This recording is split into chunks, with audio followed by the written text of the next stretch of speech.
Меня зовут Евгений Божьев, и сегодня я хочу рассказать вам о печени.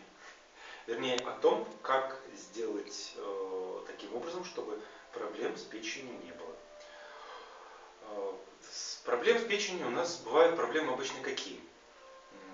Либо гепатит, либо цирроз, самые серьезные, либо бывают еще проблемы, связанные с нарушением желчевыделения.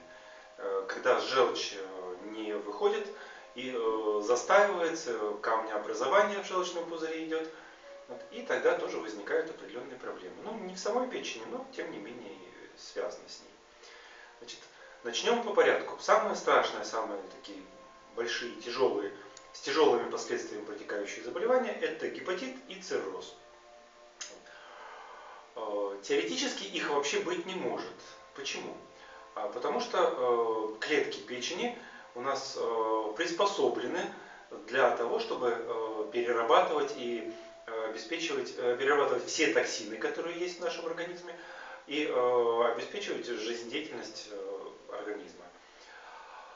Поэтому теоретически, как было написано в одном из учебников из физиологии, они в 400 раз более жизнеспособны, чем клетки любой другой ткани. Но, тем не менее, мы все знаем, что болезни гепатит и цирроз существуют. Да? Каким образом и откуда они берутся? А все очень просто. Клетки печени действительно у нас неубиваемые, но существует одно единственное состояние, которое делает клетки печени уязвимыми для даже небольших токсинов и не таких уж сильных вирусов, как вирус гепатита. Какое это заболевание, какое это состояние? А это состояние очень простое, состояние венозного застоя в печени. Дело в том, что у нас печень имеет очень богатую венозную систему, даже 2 венозных системы проходят через печень. И в случае венозного застоя в печени, ну, не будем говорить по каким причинам, это здесь не имеет отношения к теме нашего разговора, в случае венозного застоя происходит клетки печени ставятся в очень неблагоприятные условия, и вот в этом состоянии они становятся уязвимы. Соответственно, есть выход какой из этой ситуации? А нужно просто-напросто для того, чтобы опять клетки печени сделать неуязвимыми к гепатиту и к циррозу, нужно просто-напросто убирать венозный застой. Венозный застой убирается легко и просто. Каким образом? Ну, называется это венозный помпаж. Да? Помпаж, то есть как помпа, мы прокачиваем венозную кровь. Делается элементарно просто.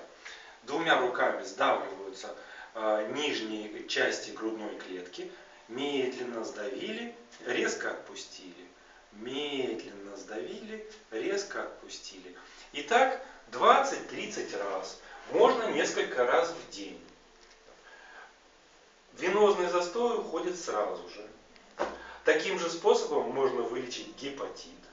Таким же способом можно провести профилактику появления гепатита и тем более профилактику развития цирроза печени. Теперь пойдем дальше к желчевыводящей системе. Застой в желчевыводящей системе происходит тогда, когда человек много нервничает.